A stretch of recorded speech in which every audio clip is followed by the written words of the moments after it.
Sekali lagi shalom. Kita bersyukur kepada Tuhan sebab Tuhan baik, amin. Kita percaya bahwasanya untuk selama-lamanya kasih setia Tuhan selalu baru dalam kehidupan kita. Setiap hari kita rasakan itu sempurna dalam kehidupan kita. Mari saya mengundang kita semua untuk bangkit berdiri, Bapak Ibu Saudara.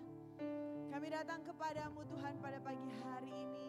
Kami mau bersyukur buat kesetiaan Tuhan.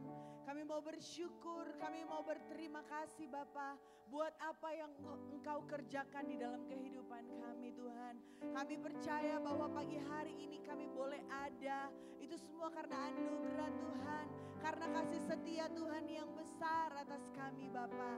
Dan pada pagi hari ini Tuhan kami mau siapkan hati kami Tuhan. Tanah hati kami yang paling subur Bapa untuk Engkau Tuhan Yesus pada pagi hari ini. Engkau mengurapi kami, mengurapi ibadah kami Bapa. Di dalam nama Tuhan Yesus kami menolak setiap intimidasi kuasa kegelapan yang mengintimidasi kami dalam bentuk apapun itu Tuhan. Di dalam nama Tuhan Yesus, dalam nama Tuhan Yesus tidak berkuasa atas kami, tidak berkuasa atas tempat ini Bapa. Roh Tuhan yang besar ada atas kami. Roh Tuhan yang besar mengambil alih ibadah kami pada pagi hari ini. Di dalam nama Tuhan Yesus kami berdoa dan kami bersyukur. Kami siap memuji, kami siap menyembah Tuhan Allah yang hidup.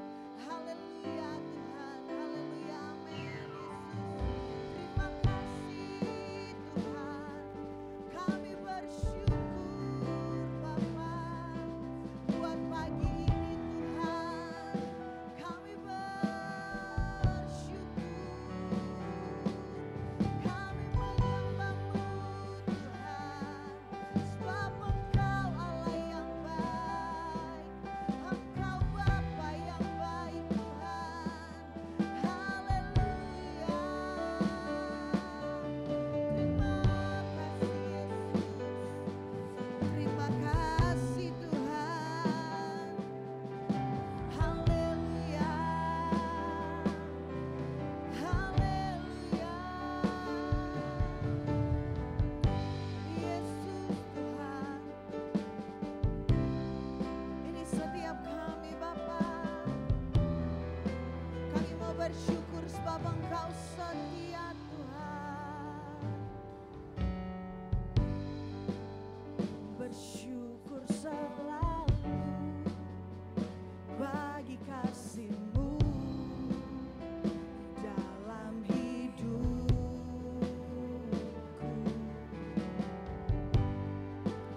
Dan takkan ku ragu atas rencana-Mu untuk masa depanku.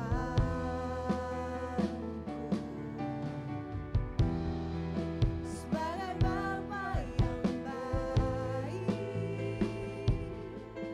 takkan pernah Kau melupakanku. Kau baik Tuhan, sangat baik. Takkan pernah Kau meninggalkanku. Ku kan menari dan bersuka karena-Mu, oh Yesusku. Dan ku kan minum air-Mu bagai rasa rindu. Selalu ku hidup dalam-Mu dan hidup-Mu di dalamku, oh Yesusku. Kau sangat ku cinta Tuhan. Kami bersyukur Yesus, kami yang kami kasihi Tuhan. Haleluya. Bersyukur selalu bagi kasih-Mu di dalam hidup. Katakan takkan kami ragu Tuhan. Setiap rencana-Mu dalam hidup kami Tuhan. Kami percaya itu yang terbaik untuk masa depan kami. Kau Bapa yang baik.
Kau sangat ku cinta.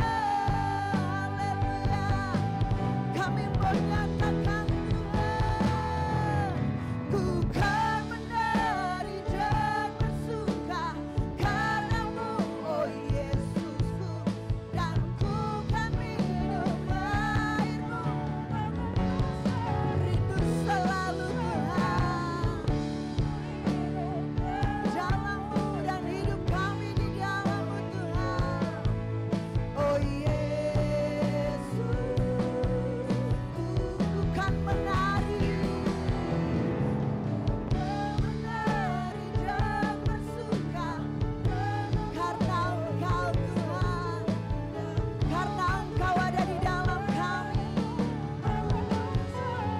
Yes Tuhan, haleluya. Di dalam-Mu, oh Yesus, Kau sangat ku cinta.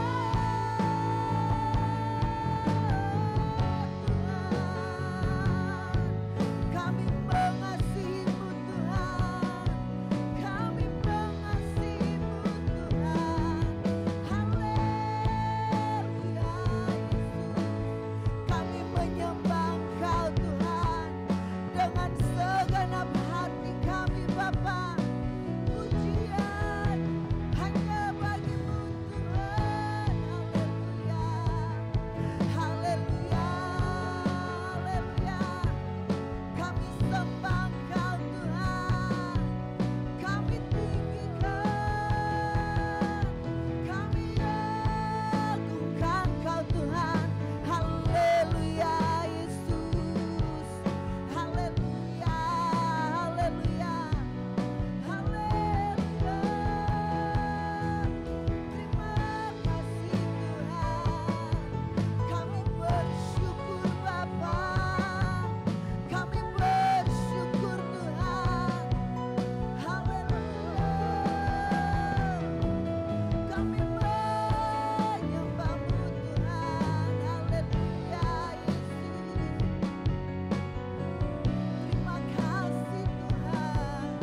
Haleluya, oh Yesus Tuhan. Haleluya, terima kasih Tuhan. Kau Bapa yang baik Tuhan, Kau Bapa yang baik Tuhan. Haleluya, haleluya, terima kasih Tuhan. Haleluya, Kau Bapa-Ku yang baik, katakan mengerti bahasa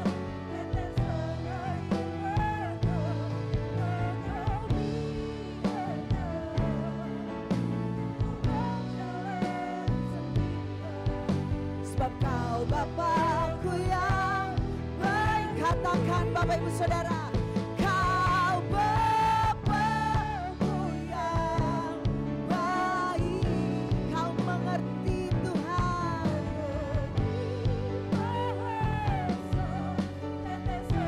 Engkau mengerti Tuhan. Haleluya, ku berjalan sendirian sebab Kau Bapa-Ku yang baik. Kau Bapa, Kau Bapa-Ku yang baik. Katakan Bapak Ibu Saudara, Dia yang mengerti, Dia yang peduli. Haleluya Tuhan, ya Yesus, sebab Kau Bapa, Kau Bapa yang baik. Katakan di hadapan Tuhan, Kau Bapa yang baik Tuhan, Bapa yang baik. Engkau sangat baik Tuhan. Haleluya Yesus,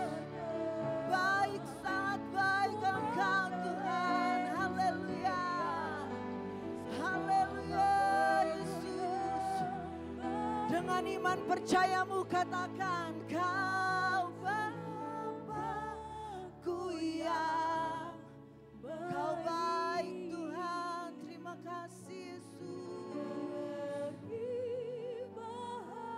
Ya Tuhan. Tetesan air mata dan Kau biarkan Kami tidak pernah berjalan sendirian Tuhan. ku berjalan sendirian, sebab Kau Bapa-Ku yang Kau baik. baik. Haleluya. Kau Bapa-Ku yang baik. Amin Tuhan. Amin.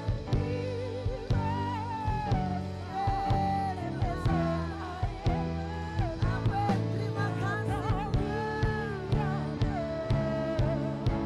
ku berjalan sendirian, sebab Kau Bapa-Ku yang baik. Kau Bapa-Ku yang baik. Kau baik Tuhan. Engkau sangat baik Tuhan. Tak Kau biarkan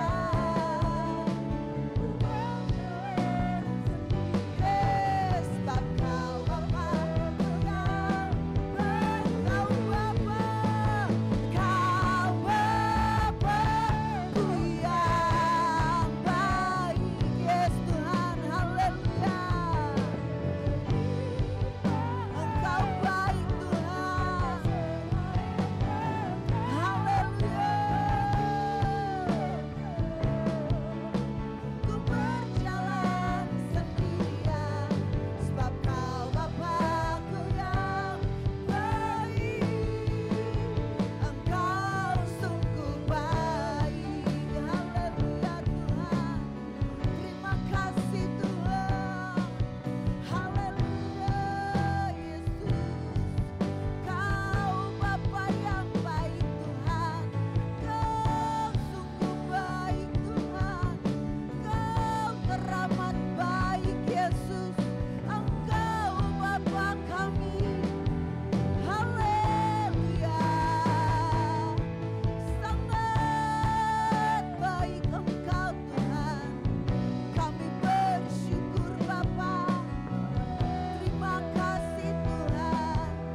Haleluya.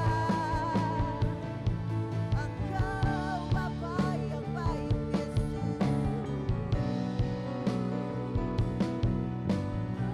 Terima kasih Tuhan. Haleluya. Terima kasih Tuhan. Kami mau mengakui Bapa bahwa Engkau adalah Bapa yang sangat baik. Bapa yang peduli dengan kami Tuhan. Bahkan dalam setiap musim kehidupan kami, Engkau Bapa yang selalu setia beserta dengan kami Tuhan. Kami bersyukur Tuhan Yesus, kami bersyukur. Kami bersyukur Bapa. Kami bersyukur Bapa yang baik, Engkau mengasihi kami Tuhan. Terima kasih Tuhan Yesus, terima kasih. Engkau memberkati setiap kami semua yang ada pada pagi hari ini. Engkau mengurapi setiap ibadah kami pada pagi hari ini Tuhan. Di dalam nama Tuhan Yesus kami siap memuji Tuhan. Di dalam nama Tuhan Yesus kami siap menyembah Tuhan. Di dalam nama Tuhan Yesus kami siap diisi kembali dengan setiap kebenaran-kebenaran firman Tuhan. Terima kasih Tuhan Yesus, terima kasih, kami berdoa dan kami bersyukur. Sama-sama kita katakan amin. Puji Tuhan Bapak Ibu Saudara. Lihat kiri kananmu dan katakan kita punya Bapa yang baik. Amin. Haleluya. Kita mau angkat suara kita untuk kita menyembah dan meninggikan Tuhan. Haleluya. Terima kasih Tuhan.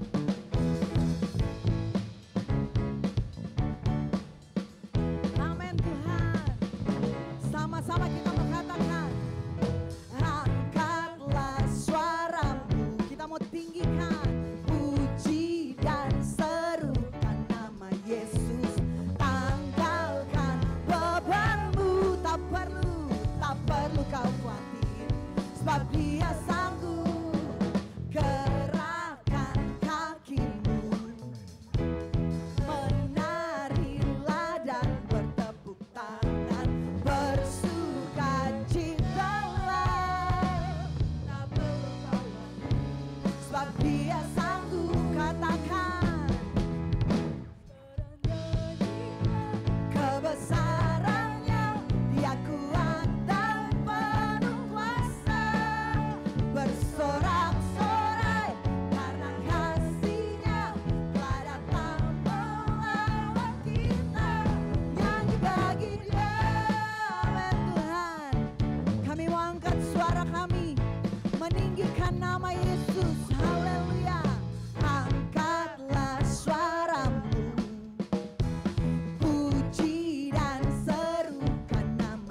sebab Dia sanggup sama-sama.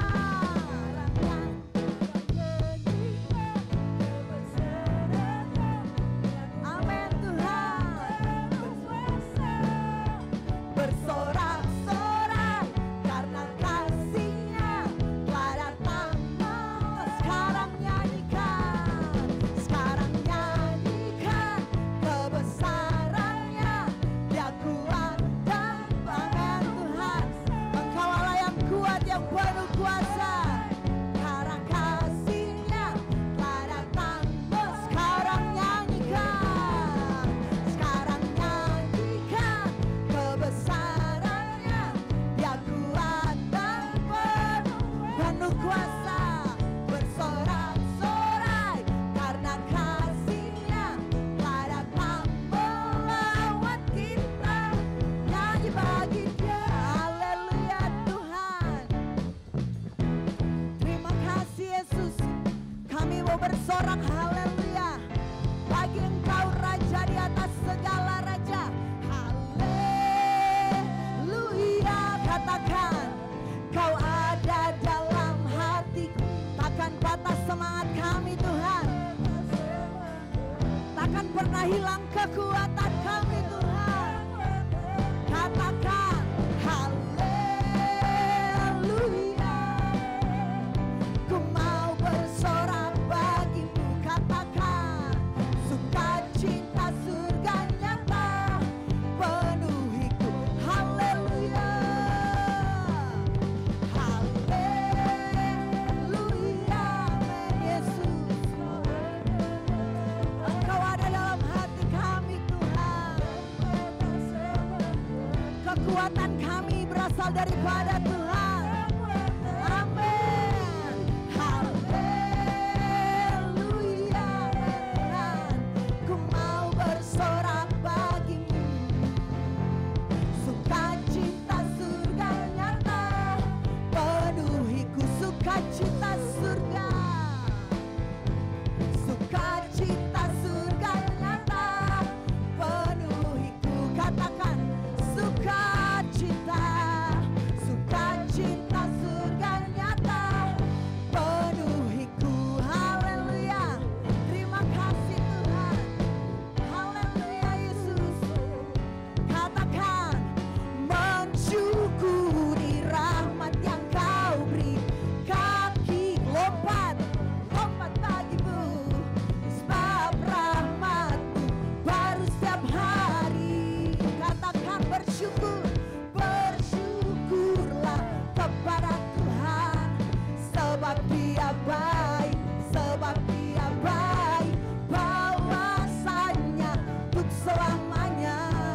Kasih setianya. Kasih setianya. Bersyukurlah Engkau baik Tuhan. Engkau baik Tuhan. Terima kasih Tuhan. Untuk selamanya. Katakan haleluya. Tanganku ku angkat padamu. Mensyukuri rahmat yang Kau beri. Kakiku melompat bagimu. Sebab rahmat-Mu baru setiap hari. Katakan haleluya. Bersyukurlah. Amin Tuhan. Dia baik Bapak Ibu Saudara. Haleluya. Tuhan Yesus baik.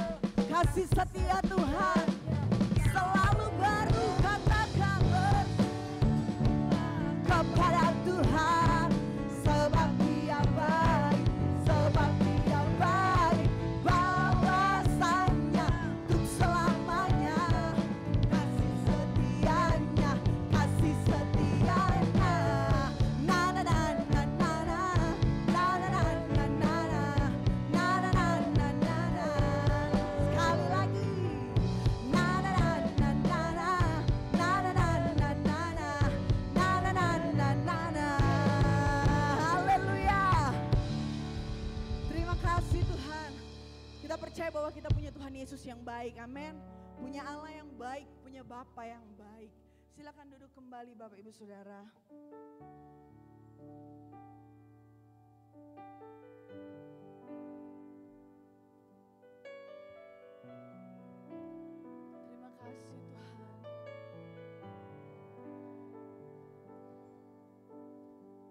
Bapa yang baik, Yesus. Engkau yang lebih tahu, Engkau yang lebih tahu Tuhan, cara untuk membuka jalanku. Engkau yang lebih mengerti cara untuk menolong hidupku, Tuhan. Engkau yang lebih tahu cara untuk membuka jalanku. Engkau yang lebih mengerti cara untuk menolong hidupku. Ku percaya Kau Tuhan yang tak pernah gagal menjadikanku lebih dari pemenang. Ku percaya Kau Tuhan yang tak pernah lalai menepati janji-janjimu. Haleluya Yesus, Engkau Bapa yang setia, Tuhan yang tidak pernah lalai. Haleluya, amin Tuhan. Engkau yang lebih tahu cara untuk membuka jalanku. Engkau yang lebih mengerti cara untuk menolong hidupku. Ku percaya Kau Tuhan yang tak pernah gagal menjadikanku lebih dari pemenang. Ku percaya Kau Tuhan yang tak pernah lalai menepati janji-janji. Kami percaya, ku percaya Kau Tuhan yang tak pernah gagal menjadikan setiap kami Tuhan lebih daripada pemenang. Yang tak pernah lalai menepati janji-janji. Katakan haleluya. Ku percaya Engkau Tuhan, Engkau yang membawa kami dari kemenangan kepada kemenangan yang lain Tuhan. Haleluya Yesus. Ku percaya Engkau Tuhan menepati janji. Saya mengundang kita semua untuk bangkit berdiri, Bapak Ibu Saudara. Haleluya. Ku percaya Kau Tuhan yang tak pernah gagal. Engkau Tuhan tak pernah lalai. Engkau Tuhan yang tak pernah lalai menepati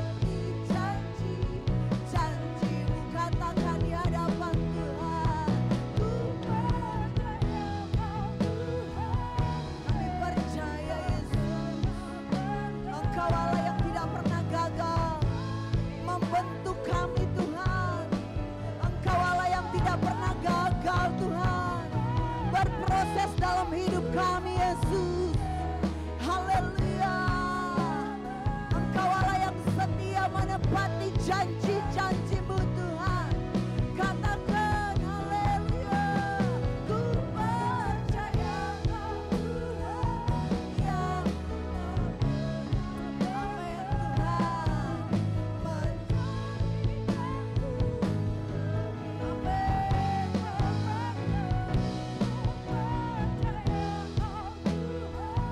Yes. Dengan iman kami Tuhan, dengan penuh keyakinan kami Tuhan, kami mau nyatakan di hadapan Tuhan. Ku percaya Kau Tuhan yang tak pernah ganti. Terima kasih Tuhan. Yes. Haleluya. Haleluya Tuhan yang tak pernah menepati janji-janji-Mu. Haleluya Tuhan. Ku percaya Kau Tuhan. Amin. Haleluya.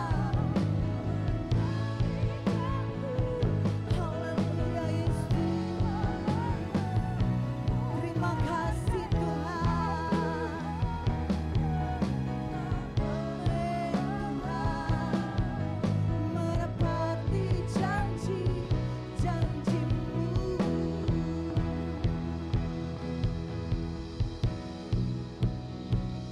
Ku percaya Kau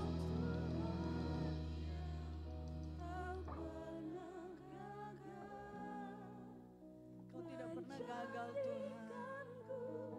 lebih dari Haleluya Yesus. ku percaya Kau Haleluya Tuhan. Kami percaya Yesus, kami percaya. menepati janji Haleluya. Kami percaya Kau Tuhan.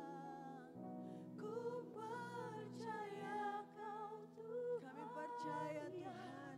tak pernah gagal Bahkan ketika kami belum melihat, kami percaya Tuhan Yesus. lebih dari Kami akan menjadi orang-orang yang lebih daripada pemenang sebab Engkau beserta dengan kami Tuhan.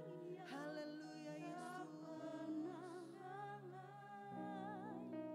menepati janji-janji-Mu Menepati janji. Menepati janji-janji-Mu.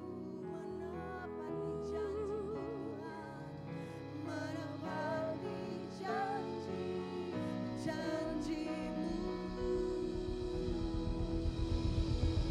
Haleluya. Haleluya Tuhan. Terima kasih Tuhan. Kami mau belajar menjadi orang-orang yang percaya akan apa yang Tuhan kerjakan di dalam kehidupan kami.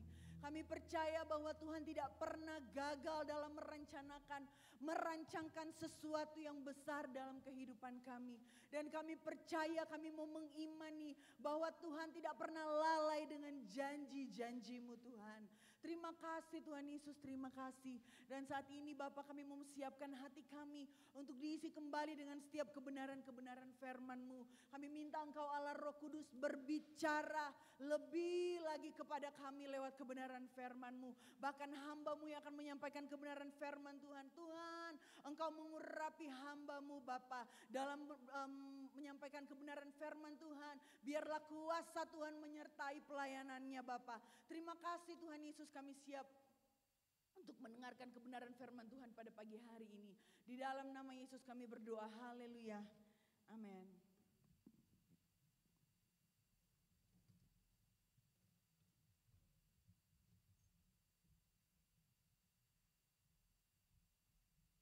Puji Tuhan, shalom Bapak dikasih Tuhan. Ya, haleluya, hari ini kita boleh ada di tempat ini semua karena kasih setia Tuhan di dalam setiap kehidupan kita semua. Karena Tuhan baik di dalam setiap kehidupan kita.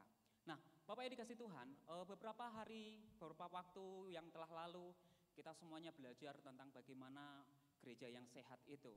Kita belajar bahwa gereja yang sehat itu terjadi kalau keluarga-keluarga di tengah-tengahnya juga sehat. Kita juga belajar bagaimana gereja yang sehat itu kalau komunitasnya juga sehat. Kita belajar bagaimana gereja sehat itu kalau terjadi persahabatan yang baik di antara satu jemaat dengan jemaat yang lainnya. Kita juga belajar bagaimana gereja yang sehat itu kalau memiliki kerinduan untuk memberitakan Injil kepada orang-orang yang ada di sekelilingnya.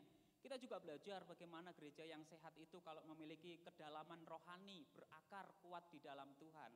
Nah, Bapak dikasih Tuhan, kita melihat begitu banyak bagaimana idealnya sebuah gereja yang sehat itu. Tetapi pada pagi ini Bapak Ibu dikasih Tuhan, kita akan melihat satu buah gereja yang mana secara luar, gereja ini sangat luar biasa, megah, semarak, dan wah. Tetapi dari 7 surat yang dikirim oleh Tuhan kepada 7 jemaat, hanya gereja ini yang tidak ada satupun kata pujian. Di gereja-gereja yang lain walaupun ada berbagai macam persoalan, tetapi masih ada 1-2 pujian yang Tuhan berikan. Tetapi di gereja Laodikia, satu-satunya gereja yang dalam surat yang Tuhan kirim, tidak ada satupun pujian yang Tuhan ucapkan kepada jemaat Tuhan di tempat ini. Maka pada pagi ini Bapak dikasih Tuhan, kita akan belajar dari gereja Laodikia, bagaimana potret gereja yang tidak sehat. Apakah yang menjadikan gereja Laodikia ini dikecam oleh Tuhan dan mendapat predikat bahwa gereja ini sebagai gereja yang tidak sehat? Hari ini kita akan belajar bersama-sama Bapak Ibu. Bukan hanya Bapak Ibu, tetapi saya juga, kita semuanya yang tempat ini kita akan belajar supaya gereja kita semakin berkenan di hadapan Tuhan. Bukan berkenan di hadapan manusia, tetapi berkenan di hadapan Tuhan. Amin. Puji Tuhan. Mari kita buka dalam kitab Wahyu pasal 3 ayat 14 sampai 22. Bapak Ibu mungkin membawa Alkitab dengan terjemahan baru atau terjemahan baru 2, tetapi saya akan membacakannya dalam versi Alkitab mudah dibaca. Wahyu 3 ayat 14 sampai 22, firman Tuhan berbunyi, "Tuliskanlah ini kepada malaikat dari gereja di Laodikia. Inilah pesan dari Sang Amin. Dialah saksi yang setia dan benar, sumber dari segala ciptaan Allah. Aku tahu apa yang kamu lakukan. Kamu tidak panas dan tidak dingin. Aku ingin supaya kamu panas atau dingin. Tetapi kamu hanya suam-suam kuku saja, tidak panas ataupun dingin. Jadi aku siap memuntahkan kamu dari mulutku. Kamu bilang kamu kaya, berkecukupan dan tidak kekurangan apa-apa. Tetapi kamu tidak tahu kalau sebenarnya kamu sengsara, malang, miskin, buta dan telanjang. Apakah kamu menghendaki kekayaan yang sesungguhnya? Kalau begitu, aku menasihatkan kamu agar membeli emas dariku. Emas yang dimurnikan di dalam api supaya kamu bisa menjadi kaya. Belilah juga pakaian dariku yang suci dan putih. Pakailah itu agar kamu tidak telanjang dan memalukan. Belilah juga minyak untuk mengolesi matamu agar kamu dapat melihat. Aku menegur dan menghukum orang yang kukasihi. Jadi, tunjukkanlah bahwa kamu sungguh serius akan imanmu. Bertobatlah dan hidup. Lihatlah, aku berdiri di depan pintu dan mengetuk. Jika kamu mendengar suaraku dan membuka pintu, aku akan masuk dan makan bersamamu, dan kamu akan makan bersamaku. Aku akan membiarkan mereka yang menang untuk duduk bersama aku di tahtaku, sama seperti aku sudah menang dan duduk bersama Bapakku di tahtanya. Setiap orang yang mendengar ini harus mendengarkan apa yang dikatakan Roh kepada gereja-gereja. Puji Tuhan. Nah, Bapak dikasih Tuhan, demikian pembacaan firman Tuhan yang boleh kita dengarkan pada pagi ini. Berbahagialah mereka yang tidak hanya mendengar tetapi melakukan firman Tuhan. Siap untuk menjadi orang yang berbahagia Bapak Ibu? Amin, haleluya. Nah, Bapak dikasih Tuhan, apa sih, bagaimana background dari kota Laodikia ini Bapak Ibu dikasih Tuhan? Kota Laodikia ini adalah suatu kota perdagangan yang penting di lembah Likos, daerah Frigia. Ini termasuk suatu daerah jajahan Romawi, sehingga masuk dalam provinsi Romawi, wilayah Asia. Kota Laodikia ini letaknya sangat strategis Bapak Ibu, karena dia bertemu di antara jalur perdagangan. Sehingga kota ini sangat makmur, kaya raya, dan secara ekonomi dia sangat maju. Saking majunya kota ini, ketika pada tahun 60 Masehi, kota ini diguncang gempa yang sangat dahsyat sehingga seluruh bangunan itu hampir rata. Dan saat itu Kaisar Romawi berniat untuk memberikan bantuan guna membangun kota ini kembali. Tetapi wali kota-kota ini terang-terangan menolak bantuan dari Kaisar Romawi. Dia bilang bahwa tidak perlu, kami tidak butuh bantuan dari pemerintah, karena kami bisa mengusahakannya sendiri kok. Dan benar, akhirnya mereka membangun kembali kota itu jauh lebih megah daripada sebelumnya dengan dana dari kota itu sendiri. Jadi itu membuktikan bahwa kota ini memang benar-benar sangat kaya sekali, penduduknya kaya-kaya, semuanya makmur. Nah, kota ini terkenal, Laodikia ini terkenal dengan dua hal Bapak Ibu. Pertama, dalam hal tekstil, kota ini terkenal dengan produksi jubah wol hitam berkilauan, wol hitam keunguan. Jadi wol yang dihasilkan oleh kota Laodikia ini, jubah hitam keunguan ini, itu sangat terkenal di kalangan bangsawan. Karena memang jubahnya begitu indah, sehingga ini produk yang sangat dicari-cari oleh para bangsawan. Kemudian juga kota Laodikia ini punya sekolah kedokteran, khususnya sekolah mata. Jadi ada banyak dokter-dokter di Kekaisaran Romawi yang mereka itu alumni dari universitas yang dari kota Laodikia. Kalau sekarang kan di Indonesia kedokteran yang paling terkenal, koreksi kalau saya salah, dulu UGM kayak gitu. Kalau lulusan UGM itu sudah terbukti kayak gitu. Nah sama, dokter kalau lulusan sekolah Laodikia, pasti dia sudah terbukti jago, apalagi masalah pengobatan mata. Makanya mereka terkenal dengan produknya salep mata, sebagai obat penyakit mata. Nah, kota Laodikia ini kalau kita lihat di dalam peta Bapak Ibu, itu terletak di antara kota Hierapolis di sebelah utara, kemudian kota Kolose di sebelah timur. Jadi kalau mau ke Hierapolis pasti lewat ke Laodikia.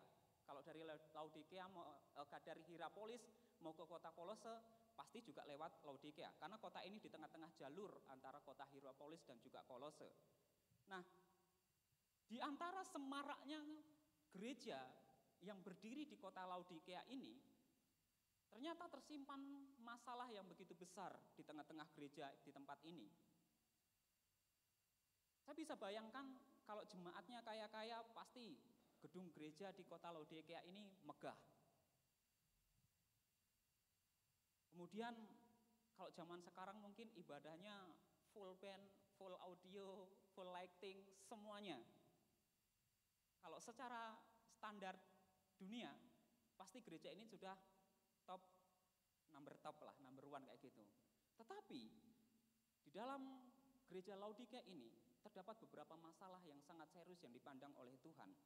Yang pertama, kita akan lihat masalah apa yang ada di dalam tengah-tengah kota Laodikia ini. Yang pertama adalah ternyata jemaat di kota Laodikia ini, jemaat gereja Laodikia terkenal jemaat yang suam-suam kuku. Ayat 15, aku tahu apa yang kamu lakukan. Kamu tidak panas, tidak dingin. Aku ingin supaya kamu panas atau dingin, tetapi kamu hanya suam-suam kuku saja, tidak panas ataupun dingin. Jadi kata suam-suam kuku, klearos, itu bermakna setengah hati, tanpa semangat, atau bisa dibilang mati suri. Hidup tak mau, mati pun segan. Jadi jemaat kota Laodikia ini sekalipun mereka itu diberkati secara finansial, kaya raya, pekerjaan mereka lancar semuanya, kecukupan, kemudian mereka juga punya gedung gereja yang sangat indah.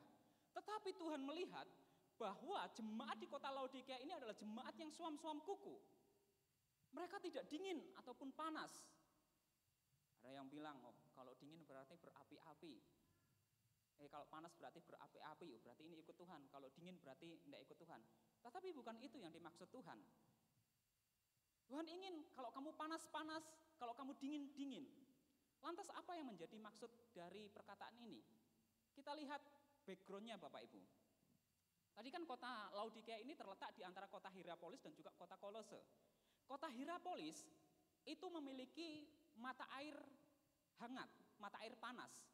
Jadi kota Hierapolis ini punya sumber mata air belerang. Dan kita tahu mata air belerang itu bagus untuk pengobatan, kesehatan. Kemudian di sebelah timur, dekat dengan kota Kolose yang adalah kota pegunungan. Jadi mata air di kota Laodikia ini itu percampuran antara dari kota Hierapolis dan juga dari kota Kolose.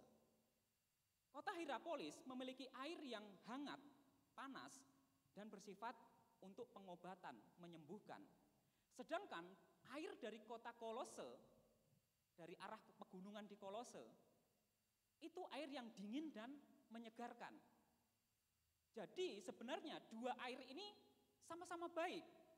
Satu air, mata air untuk menyembuhkan, tapi satu air untuk menyegarkan. Karena dia air pegunungan, dingin dan menyegarkan. Tetapi yang jadi masalah adalah air yang ada di kota Laodikia ini merupakan air percampuran antara kota Hierapolis dan juga kota Kolose. Sehingga airnya itu jadi kayak ada serbuk-serbuk putihnya gitu loh. Kalau belerang sudah mengendap gitu kan ada putih-putihnya. Dan air itu kalau diminum itu bikin mual. Jadi maksud dari Tuhan, kenapa Tuhan katakan bahwa lebih baik kamu panas, lebih baik kamu dingin, tapi kamu sekarang itu suam-suam kuku. Karena air di Laodikia ini tidak bisa diminum. Karena ketika orang mencoba meminum mata air ini, yang terjadi dia akan mual-mual. Karena airnya itu rasanya aneh. Bapak Ibu bisa bayangkan kalau campur antara air hangat sama air dingin, dan campurannya itu tidak pas, kadang itu malah bikin enek di perut. Seperti itulah air di kota Laodikia. Makanya Tuhan bilang, kalau kamu ibarat air, ya jadilah seperti kota Hierapolis atau jadi kota Kolose. Jangan dua-duanya, sehingga percampuran itu akhirnya menjadi sesuatu hal yang tidak enak diminum yang terjadi di kota Laodikia. Maksud, kenapa Tuhan katakan jemaat di kota Laodikia ini jemaat yang suam-suam kuku? Karena jemaat di kota Laodikia ini hidup mereka tidak bisa menyembuhkan orang lain, tetapi juga tidak bisa menyegarkan orang lain. Ketika mereka bertemu dengan orang dalam kehidupan mereka sehari-hari, hidup mereka tidak ada berkatnya. Mereka juga tidak bisa menyembuhkan, tetapi hidup mereka juga tidak bisa menyegarkan orang lain. Bapak yang dikasihi Tuhan, kita ingat kalau kita lihat di dalam Matius 5 ayat 13, salah satu panggilan Tuhan adalah kamu adalah garam dunia. Jika garam itu menjadi tawar, dengan apa dia diasinkan? Tak ada lagi gunanya selain dibuang dan diinjak orang. Ini maknanya sama Bapak Ibu dengan apa yang dikatakan Tuhan sebagai suam-suam kuku. Seharusnya kehidupan orang percaya itu memiliki dampak kepada orang lain. Entahkah kita bisa menyembuhkan orang dengan perkataan kita. Ketika ada orang yang sakit hatinya, sakit motivasinya, ataupun sakit secara fisik, ketemu dengan kita, dengan perkataan kita, kita sembuhkan dia. Dengan doa-doa kita, kita sembuhkan dia. Itulah orang percaya. Ataupun ketika orang bertemu dengan kita, berbicakap-cakap dengan kita, mereka disegarkan karena perkataan kita. Perkataan kita adalah perkataan yang indah didengar, enak didengar. Sehingga ketika orang bertemu kita, mereka jadi semangat lagi. Yang awalnya sudah bingung, lemah, letih, lesu, aduh gimana ini kumaha ieu teh, kayak gitu. Tapi ketika ketemu kita sabar, memang hidup lagi susah, tapi kita punya Tuhan, kayak gitu. Itu kan satu perkataan yang menyegarkan. Tetapi yang terjadi adalah jika hidup kita tidak bisa menyembuhkan ataupun menyegarkan orang, lalu apa gunanya hidup kita di dalam Tuhan? Tuhan katakan, kamu malah bikin mual orang yang dekat-dekat dengan kamu. Ketemu orang, masalahnya bukan kelar, malah tambah masalah. Ketemu orang, bukannya makin semangat, malah tambah depresi, kayak gitu kan. Makanya saya pernah dulu sangat lama sekali pernah singgung bahwa kita itu saksi, bukan siksa. Kalau kita ketemu orang, kita harus bersaksi, bukan ketika kita bertemu orang, kita nyiksa mereka. Makanya Tuhan katakan kamu itu garam dunia. Jika kamu tawar, dengan apa kamu bisa diasinkan? Tidak bisa, selain dibuang dan diinjak orang. Bukan karena frasa ini maknanya sama seperti ketika Tuhan ngomong bahwa aku akan memuntahkan kamu. Karena memang ketika kita tidak punya rasa dampak sama sekali di hadapan Tuhan, itu tidak ada, kok katanya kamu percaya, tapi kok hidupmu kayak gitu loh. Jadi Bapak dikasih Tuhan, jemaat kota Laodikia, mereka mengaku sebagai orang yang mengikuti Tuhan, tetapi hidupnya jauh dari mempercayai Tuhan dengan sepenuhnya. Mereka hidup dengan tidak mengikuti panggilan Tuhan. Kita dipanggil untuk kita menjadi garam dunia. Jadi berikanlah rasa kepada orang-orang di sekitar kita. Sembuhkanlah orang yang ada di sekitar kita. Segarkanlah orang yang ada di sekitar kita. Jadi Tuhan ingin untuk kita semua di tempat ini, kita adalah jemaat yang menyembuhkan dan menyegarkan. Amin. Karena itu panggilan kita Bapak Ibu. Kita itu garam dan terang. Kalau kita tidak bisa kasih rasa di hadapan Tuhan, itu sesuatu hal yang percuma saja. Entah kita mau udah lama Tuhan, aku udah kenal Tuhan dari sejak lahir loh, enggak peduli. Tuhan, aku udah setiap minggu ikut gereja loh, enggak peduli. Kalau hidup kita enggak bisa memberi dampak kepada orang lain, menunjukkan kasih Tuhan kepada orang lain, itu enggak ada artinya di hadapan Tuhan. Makanya Tuhan katakan lebih baik kamu panas seperti mata air Hierapolis menyembuhkan orang di sekelilingmu, atau lebih baik kamu dingin seperti mata air dari pegunungan Kolose yang menyegarkan, menyejukkan orang. Tapi kamu enggak bisa menyembuhkan orang lain, juga enggak bisa menyegarkan orang lain. Malah setiap hari hidupnya bikin mual orang yang ada di sekitar kita. Jadi bukankah kita enggak bisa jadi kesaksian untuk kita menjadi saksi bahwa saya itu murid Tuhan. Jadi Bapak dikasih Tuhan, suam-suam kuku berbicara tentang kehidupan orang Kristen yang tidak memiliki dampak sama sekali. Dia tidak punya pengaruh sama sekali kepada orang-orang sekitarnya. Jadi Bapak dikasih Tuhan, biarlah ini menjadi peringatan bagi kita semua untuk kita selalu hidup menyembuhkan, memberi dampak, entah itu menyembuhkan atau menyegarkan orang yang ada di sekitar kita. Karena kita adalah garam dan terang dunia. Amin. Puji Tuhan. Kemudian masalah yang berikutnya Bapak dikasih Tuhan. Kalau kita lihat di dalam Wahyu 3 ayat 17. Kamu bilang kamu kaya, kecukupan dan tidak kekurangan apa-apa. Tapi memang benar Bapak Ibu, seperti cerita saya tadi. Ketika kota ini diterpa oleh gempa, dilanda gempa, kemudian hancur pada tahun 60 Masehi. Kota ini hancur luluh lantak, kemudian pemerintah Romawi pengen tak bantu ya, supaya kamu bisa bangun kotamu. Mereka bilang, enggak usah, kami enggak butuh apa-apa, karena kami bisa kok. Akhirnya mereka bangun lagi kotanya dengan lebih megah lagi, untuk menunjukkan tanpa dibantu orang lain pun, kami lebih bisa daripada bantuanmu. Dan benar mereka bangun kota Laodikia ini lebih megah lagi daripada sebelumnya. Karena mereka meyakini bahwa kami kecukupan kok. Kami tidak butuh orang lain, kami tidak butuh bantuan yang lain. Kamu tidak butuh apa-apa selain diri kami. Sehingga akhirnya mereka bangun kota itu. Tetapi inilah ilusi dari kata cukup yang dialami oleh jemaat Laodikia. Karena mereka merasa bahwa mereka punya segalanya, mereka cukup dalam finansial, mereka cukup dalam segala hal, sehingga akhirnya mereka mulai menggantungkan hidup mereka pada hal lain selain daripada Tuhan. Mereka punya satu kesadaran bahwa kami tidak perlu apa-apa, cukup diri kami saja, kami bisa. Waspadai Bapak Ibu, ilusi kata cukup ini dalam setiap kehidupan kita. Sama seperti jemaat Laodikia tadi. Mereka merasa bahwa mereka sudah cukup kaya, sehingga mereka tidak perlu lagi untuk mengandalkan Tuhan dalam pekerjaan mereka. Karena mereka berpikir, mau doa enggak doa, usaha saya juga tetap jalan. Mau doa enggak doa, saya pulang pergi juga tetap selamat. Mau doa enggak doa, ya hidup ya juga seperti ini saja. Jadi apalah arti berdoa? Mereka berpikir bahwa mereka tidak perlu apapun lagi termasuk Tuhan. Karena mereka merasa cukup kuat, cukup pandai untuk bisa mengerjakan segala sesuatu. Nah, kadangkala kita juga terjebak dalam ilusi yang sama Bapak Ibu. Kadangkala kita merasa cukup baik. kamu ya, kalau enggak ada aku yang nolong kamu, alah, jadi apa kamu? Kadang kita dengar kan ada orang yang ngomong kayak gitu, atau jangan-jangan kadang kita juga ngerasa kayak gitu. Orang itu kalau enggak ada saya, enggak bakal dia bisa sampai sekarang. Kita merasa kita cukup baik, cukup berpengaruh. Tenang, masalah gampang lah. Serahkan aja sama aku, nanti beres. Tak beresin semua lah, aku punya banyak kenalan kok. Masalah gampang lah itu. Cukup terkenal lah, ini Bapak Ibu, orang-orang zaman sekarang itu star syndrome itu banyak sekali Bapak Ibu. Merasa dirinya terkenal, pengen viral kayak gitu. Mereka memanfaatkan apa yang menjadi ketenaran mereka.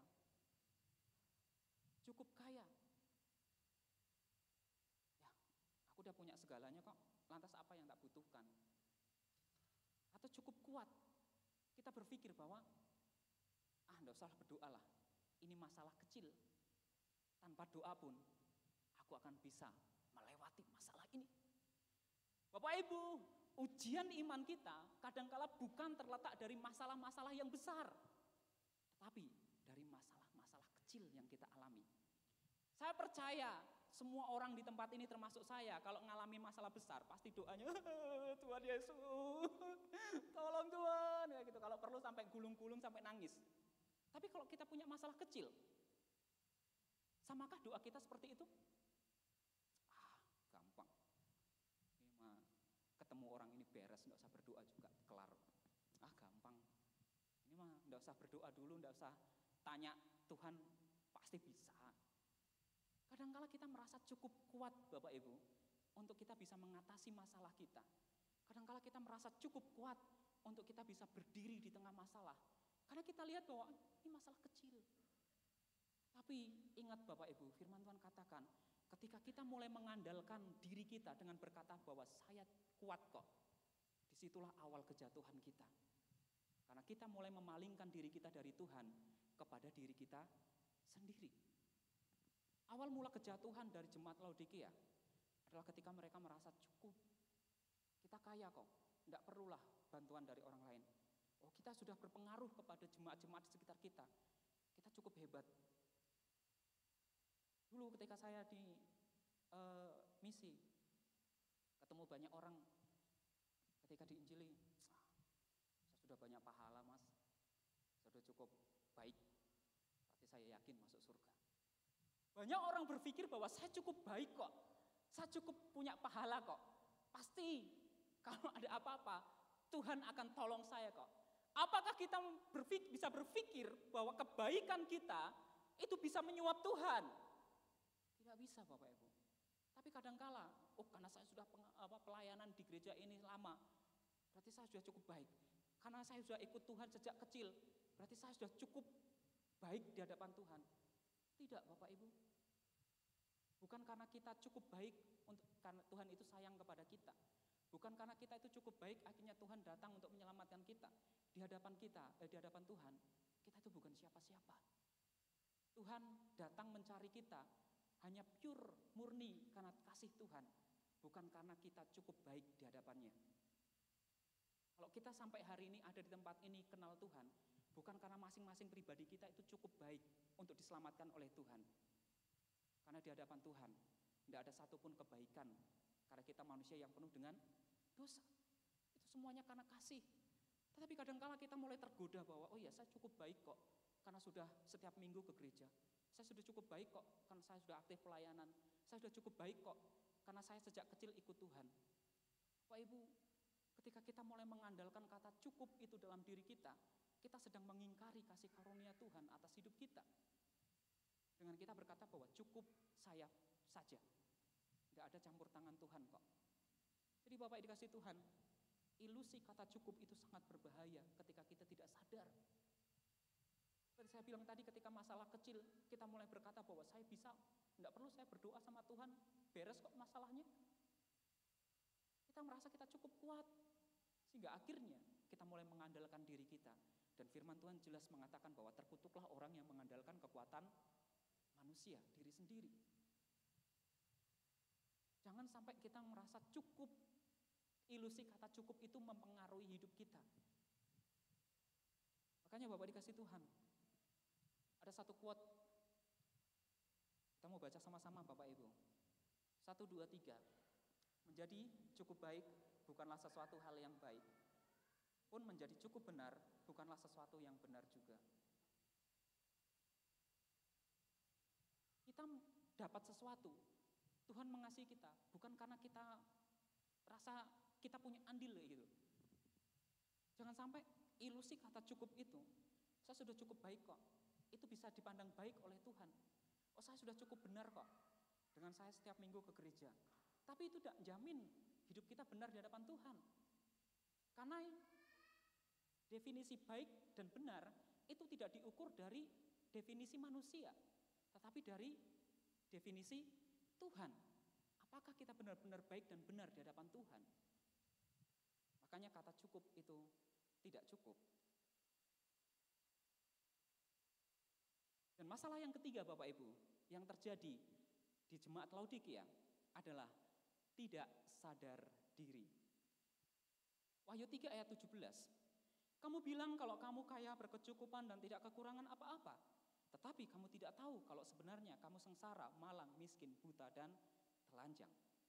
Jemaat Laodikia, karena sifat acuh tak acuh mereka dengan segala hal, karena mereka merasa bahwa kami tidak membutuhkan apapun kok, karena kami cukup dengan diri kami sendiri. Sehingga akhirnya mereka mulai cuek dengan segala sesuatu. Mereka merasa bahwa kami kaya kok, kami punya jubah yang indah kok, dan kami punya seleb mata yang sangat terkenal kok. Jadi kami tidak butuh apa-apa lagi. Tetapi masalah yang sebenarnya bahwa mereka tidak sadar bahwa mereka itu miskin, buta, dan telanjang. Kenapa itu bisa terjadi? Karena mereka tidak punya self-awareness, kesadaran diri. Apa sih kesadaran diri itu? Pengetahuan tentang diri mengenai kelemahan, kelebihan, keinginan, motivasi, dan juga harapan.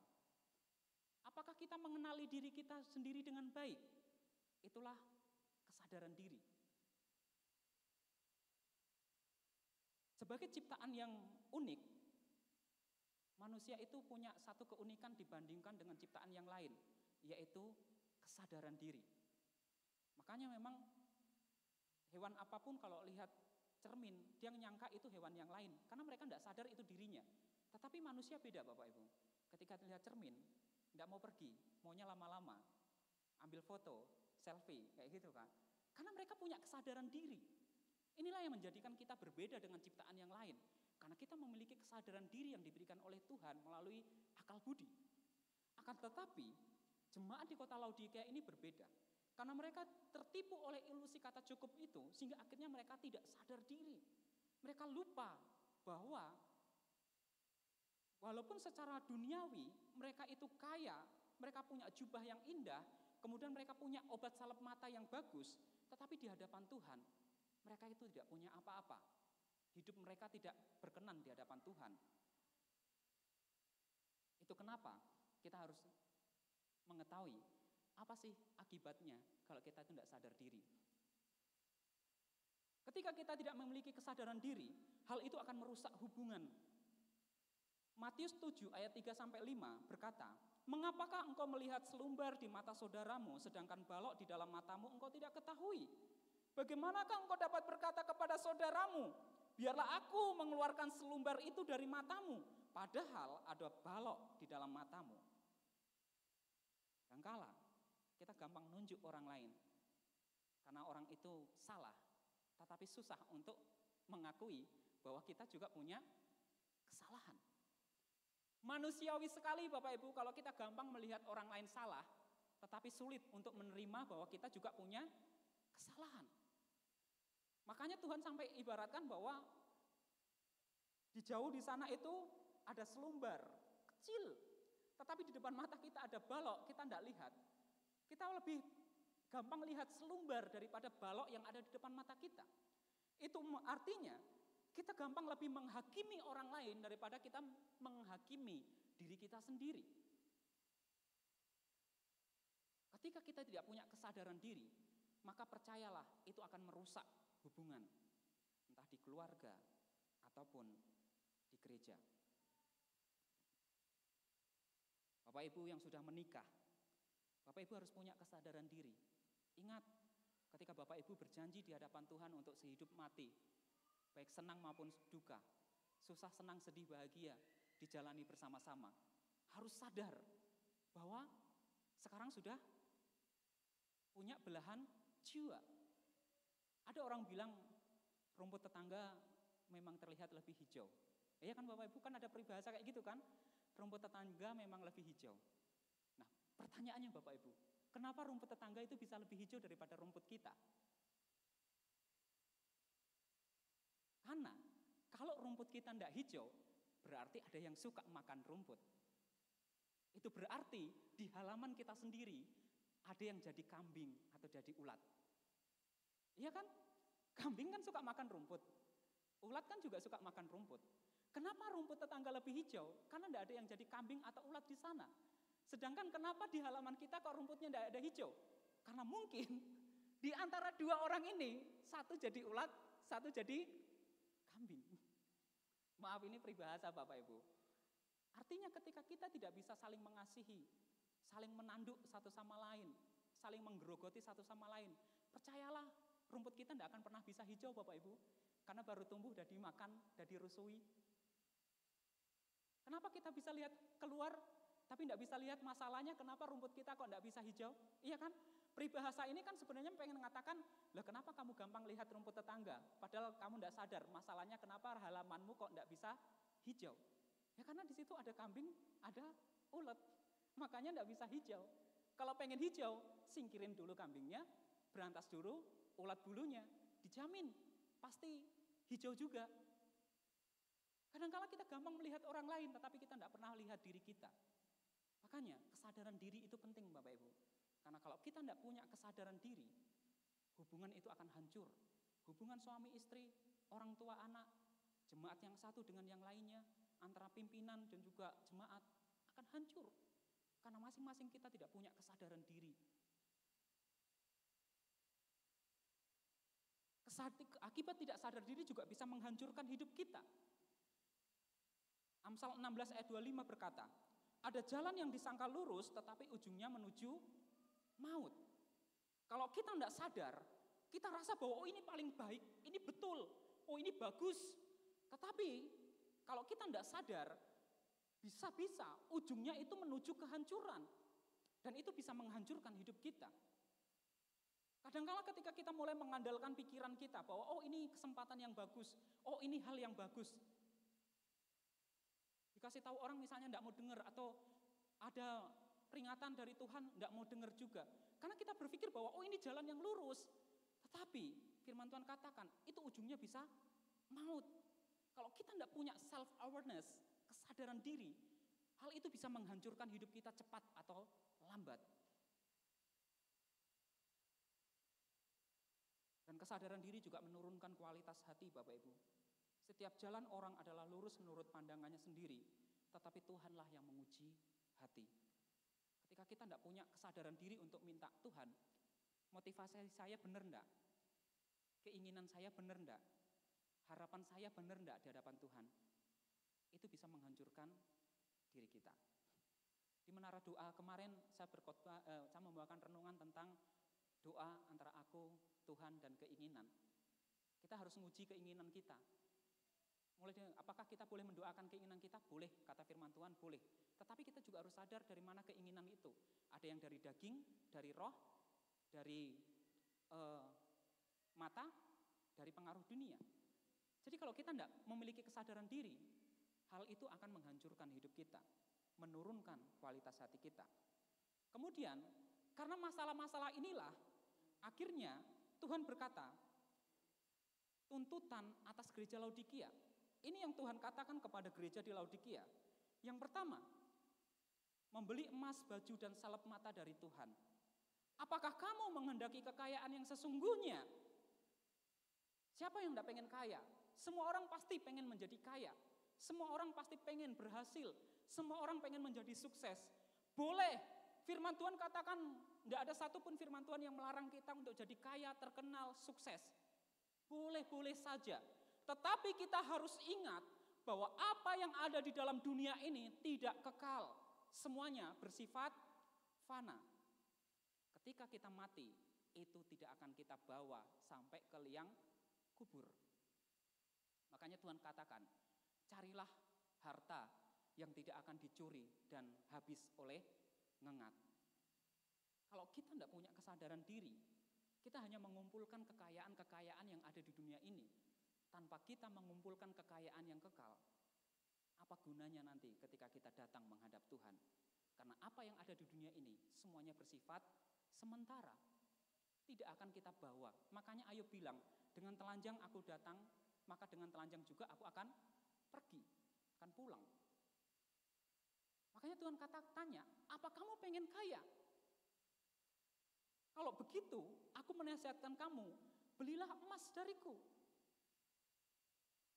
Kita harus sadar, boleh kita mencari kekayaan di dunia ini, tetapi kita juga harus sadar bahwa setiap kekayaan, hal-hal yang kita punya di dunia ini, semuanya akan kita tinggalkan ketika kita datang menghadap Tuhan. Maka carilah juga harta yang bersifat kekal. Dan dari mana harta itu bisa kita dapat? Dari Tuhan. Maka jangan pernah lupakan Tuhan di dalam setiap kehidupan kita. Jangan singkirkan Tuhan dari setiap pekerjaan kita. Jangan singkirkan Tuhan dari setiap keluarga kita. Karena memang kita harus cari harta di dunia ini, tetapi juga kita harus cari lebih utama harta yang nilainya kekal. Dan itu kita bisa dapat hanya di dalam Tuhan. Kita tidak bisa dapat dari Shopee, dari Tokopedia, atau yang paling baru, toko. Kita tidak bisa beli harta yang sifatnya kekal dari marketplace seperti itu Bapak Ibu. Semuanya hanya dari Tuhan kita bisa mendapatkannya. Kemudian yang selanjutnya, Tuhan ingin supaya mereka punya kerelaan hati dan juga bertobat. Aku menegur dan menghukum orang yang kukasihi, jadi tunjukkanlah bahwa kamu sungguh serius akan imanmu, bertobatlah dan hidup. Tuhan ingin bahwa ketika kita mendapatkan teguran yang daripada Tuhan, bukannya kita mengeraskan hati kita, kemudian kita marah, kecewa kepada Tuhan. Tuhan, katanya Tuhan mengasihi saya, tapi kenapa Tuhan izinkan hal ini terjadi dalam setiap kehidupan saya? Kenapa Tuhan masih izinkan saya bergumul seperti ini? Oh berarti Tuhan tidak mengasihi saya. Oh berarti Tuhan tidak mencintai saya. Tuhan tidak peduli. Untuk apa? Akhirnya saya terus ke gereja. Tuhan katakan, aku menegur dan menghukum orang yang kukasihi. Jika hari ini Tuhan memberikan teguran itu kepada kita, bukan karena Tuhan itu membenci kita Bapak Ibu, tapi karena Tuhan mengasihi kita. Karena Tuhan pengen kita bertobat dan kita hidup. Karena kalau kita tidak bertobat, kita akan mati. Makanya Tuhan tegur kita supaya kita bertobat dan kita menjadi hidup. Tuhan tidak pernah ingin sekatupun jiwa itu berakhir di dalam kematian.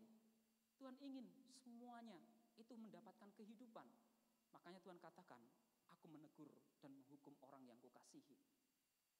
Jika Tuhan menegur kita, jangan keraskan hati kita. Milikilah kerelaan hati itu untuk ngomong, makasih Tuhan.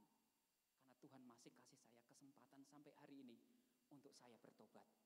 Bayangkan Bapak Ibu, malam sebelum tidur kita lakuin dosa. Ketika tidur kita dipanggil Tuhan.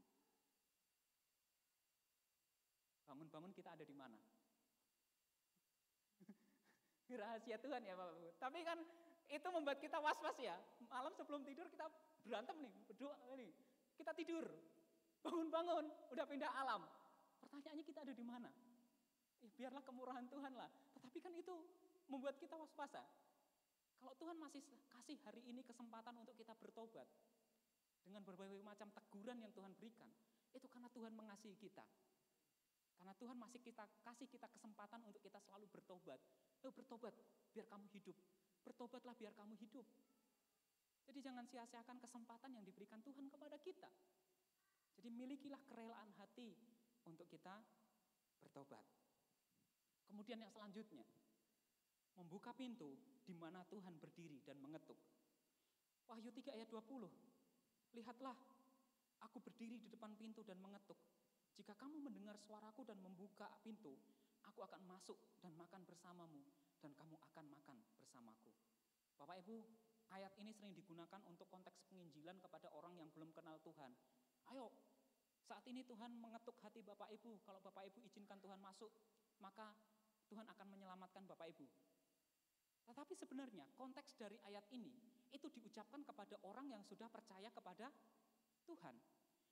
Pertanyaannya, kalau kita percaya kepada Tuhan, kita menerima Yesus sebagai Tuhan dan Juru Selamat, seharusnya Tuhan itu ada di mana?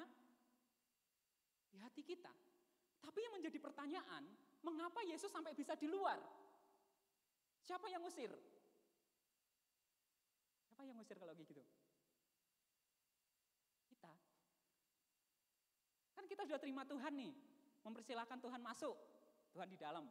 Tapi kenapa ketika ayat ini bunyi, aku di luar loh sekarang kayak gitu.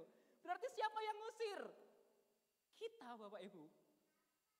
Ketika Yesus sudah ada di dalam hati kita, karena kita mungkin dibutakan oleh kesenangan duniawi, karena kita mungkin sudah sibuk dengan diri kita sendiri, karena kita mulai sibuk menghakimi orang lain, sibuk berselisih dengan orang lain, cepat atau lambat, akhirnya kita kayak, awalnya Tuhan di ruang pribadi kita, kamar tidur, Tuhan di ruang tamu ya, oke, Tuhan di ruang tamu, kemudian maaf Tuhan, boleh ya di dekat pintu kayak gitu, oke Tuhan di depan pintu, akhirnya, adalah Tuhan keluar saja lah kayak gitu. Tanpa sadar, kita sering memperlakukan seperti ini. Ketika kita sibuk dengan segala keinginan kita sibuk dengan apa yang ingin kita capai, ketika kita sibuk dengan hidup kita, dengan dunia ini, tanpa sadar, kita sudah menempatkan Tuhan Yesus di luar hati kita. Makanya, karena Tuhan tidak mau meninggalkan kita, Bapak Ibu. Karena Tuhan itu tidak mau meninggalkan kita. Hari ini, Tuhan ngomong kepada kita. Lihatlah Antoni, aku berdiri di depan pintu hatimu, dan aku mengetuk. Jika kamu mendengar suaraku Antoni hari ini, bukakan pintu, maka aku akan masuk kembali. Dan kamu akan makan bersama dengan aku. Bapak Ibu, ayat yang sama juga Tuhan katakan kepada semua kita di tempat ini. Mungkin selama ini kita sibuk cari sesuatu yang lain. Kita sibuk dengan pekerjaan kita, impian kita, cita-cita kita, pekerjaan kita, dan hal-hal lain. Tanpa sadar kita mulai menyingkirkan Tuhan dari kediaman hati kita. Hari ini dengarkanlah. Tuhan mengetuk pintu itu. Dan kalau kita dengar suaranya, biarkan Tuhan masuk. Biarkan Tuhan menguasai hati kita lagi. Supaya apa? Supaya kita bisa makan bareng Tuhan. Karena kalau tidak ada Tuhan di dalam hidup kita bakal kelaparan. Kita tidak akan punya tenaga lagi. Makanya Tuhan tidak meninggalkan kita. Saya percaya kalau ada orang di tempat ini termasuk saya pun kalau diusir, saya tidak akan mau lagi balik. Iya kan Bapak Ibu? Tapi Tuhan tidak seperti itu. Kita bisa meninggalkan Tuhan, tetapi Tuhan tidak bisa meninggalkan kita. Makanya Tuhan itu selalu di depan pintu ngetuk-ngetuk. Bukain dong, kayak gitu. Kalau hari ini kita dengar suara Tuhan, bukalah pintu itu dan biarkan Tuhan masuk di dalam hidup kita. Jangan biarkan Tuhan di luar panas-panasan, kena hujan, kena angin, kena petir. Kita asik di dalam rumah joget-joget. Padahal kita tahu kalau tidak ada Tuhan di dalam rumah kita bakal kelaparan. Tuhan itu bawa makanan. Bukain, kamu lapar kan ini loh, aku bawa makanan buat kamu. Bukain. Tapi kalau kita tidak dengar suara Tuhan, kita hidup dengan seterusnya. Kita mengalami kelaparan secara rohani. Padahal Tuhan membawa makanan itu untuk memuaskan hidup kita. Jadi, lihatlah, aku berdiri di depan pintu dan mengetuk. Jika kamu mendengar suaraku dan membuka pintu, aku akan masuk dan makan bersamamu, dan kamu akan makan bersamaku. Makanya Tuhan janjikan, aku akan membiarkan mereka yang menang duduk bersama aku di tahtaku. Sama seperti aku sudah menang dan duduk bersama Bapakku di tahtanya. Setiap orang yang mendengar ini harus mendengarkan apa yang dikatakan Roh kepada gereja-gereja. Jadi hari ini Bapak dikasih Tuhan, Lagu tadi berkata bahwa Tuhan bisa jadikan kita sebagai pemenang, tapi tanpa Tuhan kita tidak bisa menang sama sekali. Jika hari ini Tuhan ketuk, tegur kita, saat saja tidak tahu apa yang terjadi dalam hidup kita saat ini ya. Mungkin itu teguran yang daripada Tuhan. Tetapi jangan keraskan hati, singkirkan kekecewaan dan kemarahan itu. Dan dengarkan bahwa Tuhan mengetuk hati kita. Biarkan Tuhan itu masuk kembali ke dalam hati kita. Sehingga akhirnya kita tidak seperti gereja di Laodikia. Secara duniawi, tanpa megah, tanpa mewah dan semarak. Tetapi di hadapan Tuhan tidak ada artinya apa-apa. Karena Yesus tidak ada di dalamnya. Tuhan Yesus memberkati Bapak Ibu dikasih Tuhan. Saya undang pemain musik untuk boleh maju ke depan. Bapak Ibu, kita mau renungkan firman Tuhan ini. Hari ini Bapak dikasih Tuhan, mari kita memiliki kerelaan hati untuk kita kembali kepada Tuhan. Untuk kita datang kepada Tuhan.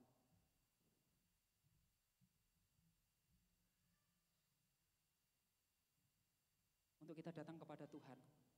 Mari Bapak dikasih Tuhan, apapun teguran yang kita alami hari ini, apapun hal-hal yang terjadi dalam kehidupan kita, yuk kita datang kepada Tuhan. Jangan biarkan Tuhan lama-lama di luar. Biarkan Dia datang, kita buka pintu kita, sehingga akhirnya Tuhan itu ada dalam hidup kita. Saya undang kita semuanya untuk bangkit berdiri, Bapak dikasih Tuhan.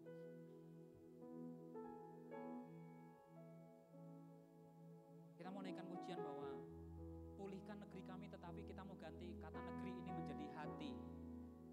Kita mau minta supaya Tuhan datang. Kita datang kepada Tuhan dan minta bahwa Tuhan, selidiki hatiku dan lihatlah apakah jalanku serong, dan tuntunlah aku ke jalan yang kekal. Terima kasih Tuhan. Haleluya. Haleluya, terima kasih Tuhan. Kami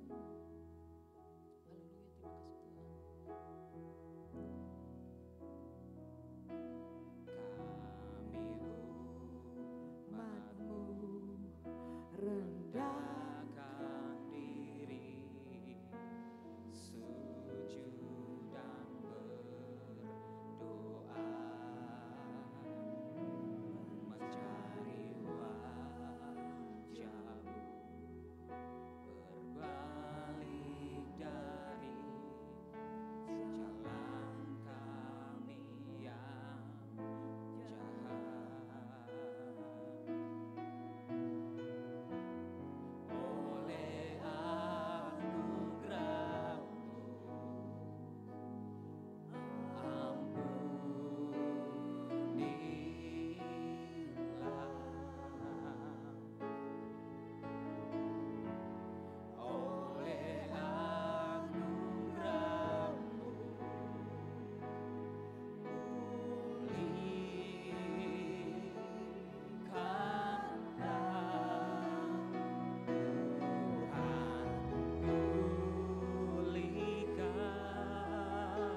hati kami semua.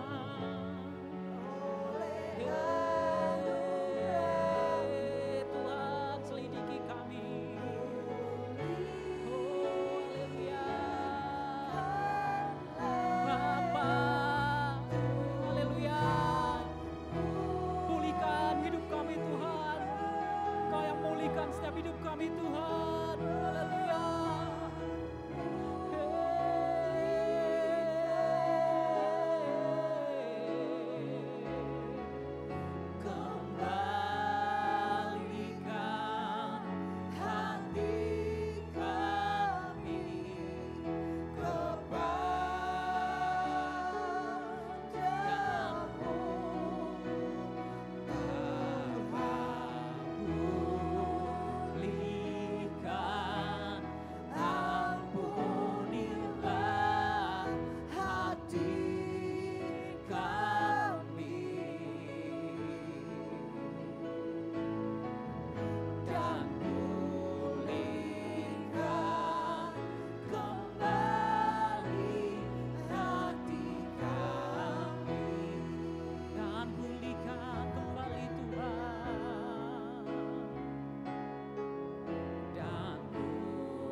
Jadikan saat ini waktu pribadi Bapak Ibu dengan Tuhan.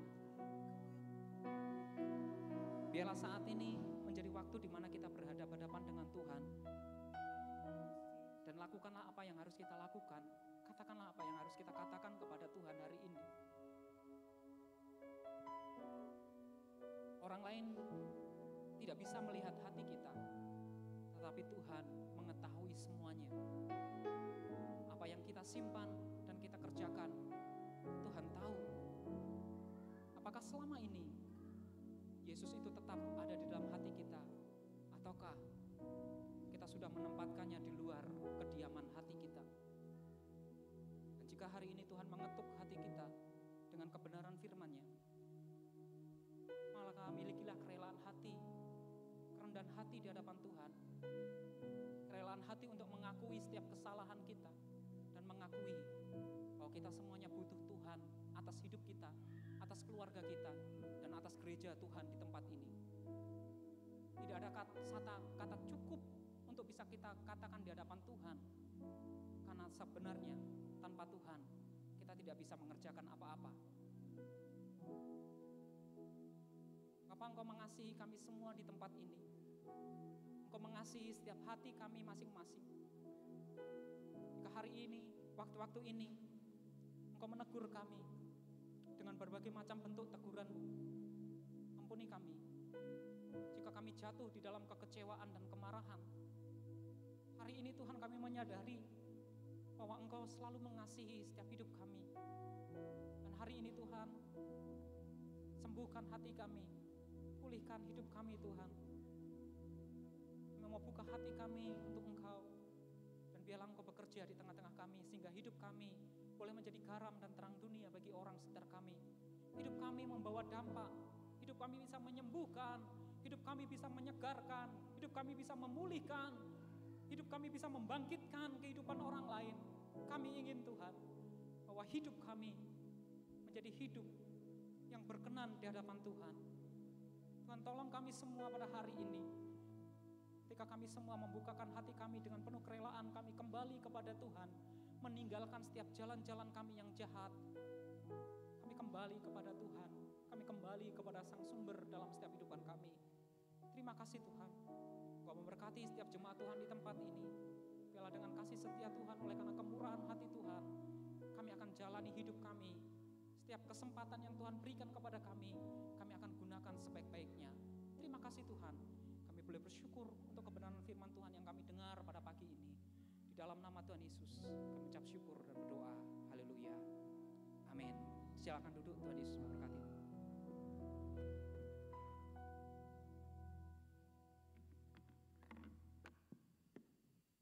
Puji Tuhan Bapak Ibu Saudara, kita semua diberkati dengan kebenaran firman Tuhan, amin.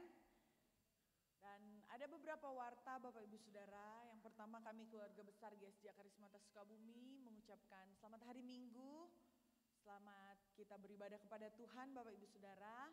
Dan kami juga mengucapkan selamat datang bagi Bapak Ibu Saudara yang mungkin baru pertama kali hadir beribadah dengan kami di tempat ini. Kami menyambut dengan penuh sukacita Bapak Ibu Saudara. Kami percaya bahwa kita semua adalah satu keluarga di dalam Tuhan. Dan kami memberikan apresiasi setinggi-tingginya, sebesar-besarnya bagi Bapak Ibu Saudara yang setiap minggu, setiap hari punya kerinduan yang besar untuk datang beribadah kepada Tuhan. Firman Tuhan berkata, setiap orang yang mencari Tuhan, beribadah kepada Tuhan, bahkan yang mengandalkan Tuhan akan diberkati oleh Tuhan. Amin Bapak Ibu Saudara. Dan kemudian Bapak Ibu Saudara, kami akan tetap terus mengingatkan bahwa ibadah kita hari Minggu diadakan 2 kali. Yang pertama jam 8 pagi dan kemudian yang kedua jam 5 sore Bapak Ibu Saudara. Dan kita setiap hari Jumat jam 7 malam juga ada menara doa di ruang sekolah minggu atau di ruang gereja lama. Dan kemudian Bapak Ibu Saudara, kami juga mau menyampaikan bahwa wanita terpuji GSJA Jabar atau komunitas GSJA Jabar akan ada doa bersama dengan Ibu Rosi hari Kamis jam 7 malam via Zoom. Dan link akan dikirim ke grup care masing-masing atau ke grup gereja masing-masing.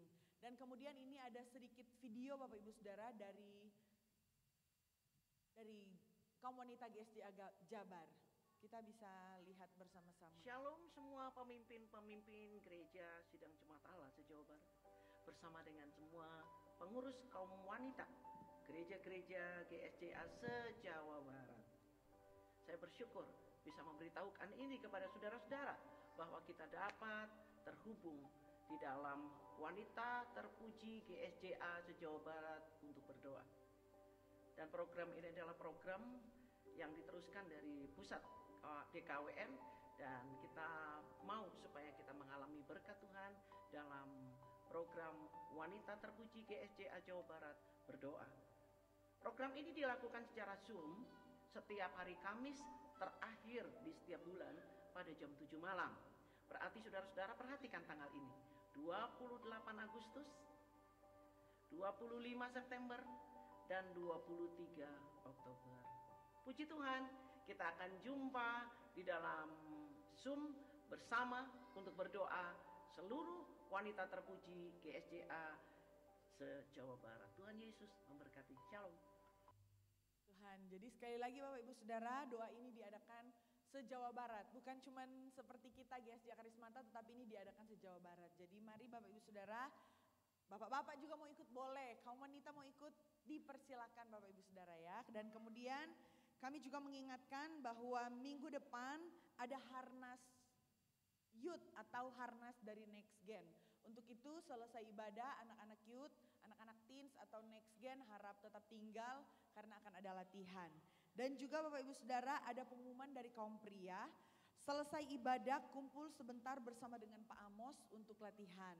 Jadi pria-pria yang ada di tempat ini selesai ibadah jangan pulang dulu, kumpul sebentar karena akan ada pengarahan dan juga latihan bersama dengan Pak Amos di gedung bawah. Dan kemudian Bapak Ibu Saudara, Care Kota, sekali lagi Care Kota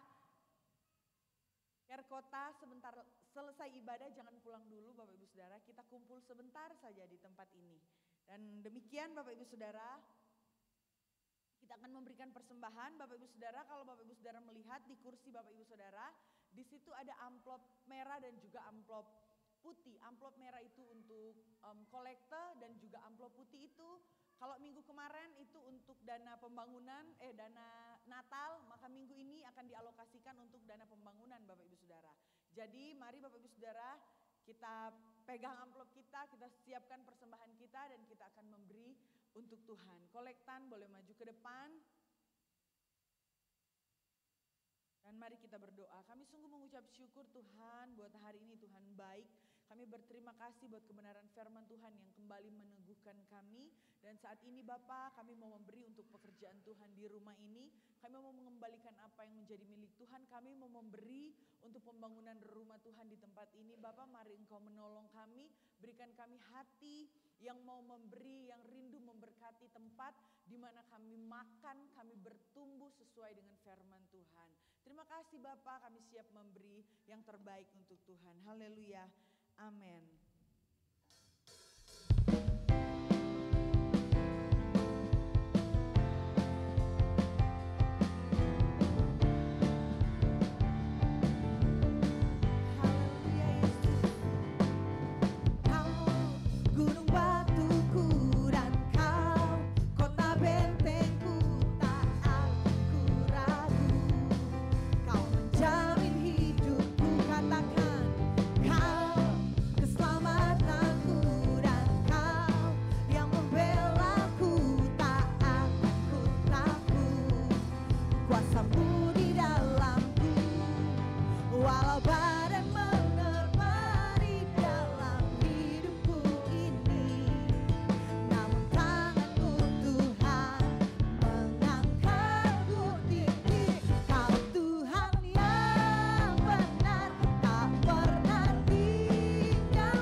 Puji Tuhan, haleluya.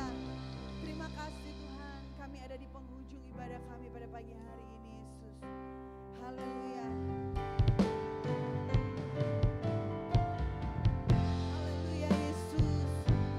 Terima kasih Tuhan, kami mau nyatakan bahwa sampai detik ini Tuhan, kami masih melihat penyertaan-Mu sempurna dalam hidup kami. Sampai detik ini ku melihat penyertaan-Mu sempurna.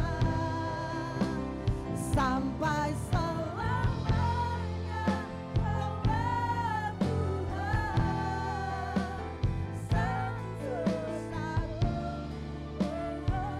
Katakan di hadapan Tuhan, sampai detik ini, sampai detik ini ku melihat penyertaan-Mu sempurna. Sampai selama-lamanya Engkaulah Tuhan, satu-satunya pengharapan kami Tuhan. Sekali lagi Bapak Ibu Saudara, haleluya. Ku melihat penyertaan-Mu sempurna. Sampai selamanya Kaulah Tuhan, satu-satunya pengharapanku. Haleluya, haleluya, haleluya, haleluya, haleluya. Tuhan, Kau adalah Allah yang Ebenezer. Sampai detik ini, sampai hari ini, sampai saat ini Engkau tetap menolong kami, menopang kami, menyertai kami dan memberkati kami. Kami tahu bahwa jalan hidup kami akan panjang bersama dengan Tuhan. Tetapi kami tidak takut bahaya karena Engkau beserta dengan kami. Gadamu dan tongkatmu akan menaungi kami. Kasih dan kesetiaan Tuhan menyertai kami. Karena Engkau adalah gembala kami. Engkau adalah Tuhan kami. Engkau adalah Allah kami yang mencukupkan segala kebutuhan kami menurut kekayaan dan kemuliaan di dalam Yesus Kristus Tuhan kami. Di dalam nama Yesus segala berkat kekayaan dari surga akan turun atas sidang jemaat-Mu, atas usaha pekerjaan, keluarga, rumah tangga, dan bisnis, serta mata pencahayaan kami. Sekolah pendidikan dan karir kami akan diberkati oleh Tuhan. Jalan hidup kami akan diberkati oleh Tuhan. Pemikiran-pemikiran, ide-ide kami akan diberkati Tuhan. Kami akan mengembang ke kanan, ke kiri, akan memperoleh bangsa-bangsa, akan memperoleh jiwa-jiwa, akan memperoleh harta bangsa-bangsa yang datang kepada kami dan kepada gereja-Mu di tempat ini. Terima kasih Tuhan, kami membawa sukacita dari surga karena kami telah berbakti kepada Tuhan. Ketika kami pulang, Tuhan menyertai kami semua. Bagi-Mu segala kemuliaan. Saudara dikasih oleh Tuhan, mari kita mengangkat tangan dan menerima berkat dari Tuhan. Tuhan memberkati engkau dan melindungi engkau. Tuhan menyinari engkau dengan wajahnya dan memberi engkau kasih karunia. Dan Tuhan menghadapkan wajahnya pagi ini kepadamu dan memberi engkau damai sejahtera. Oleh sebab itu saudaraku, sidang jemaat Allah yang dikasih oleh Tuhan, pulanglah dengan membawa berkat anugerah dari Allah Bapa yang ada di dalam surga. Serta cinta kasih sayangnya yang sudah dinyatakan dalam Tuhan kita Yesus Kristus. Serta persekutuannya di dalam Roh Kudus menyertai saudara dari saat ini untuk selama-lamanya Maranatha sampai Yesus Kristus datang kali yang kedua menjemput kita semua. Di dalam nama Yesus kami mengakhiri ibadah kami. Haleluya.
memberkati kita semua.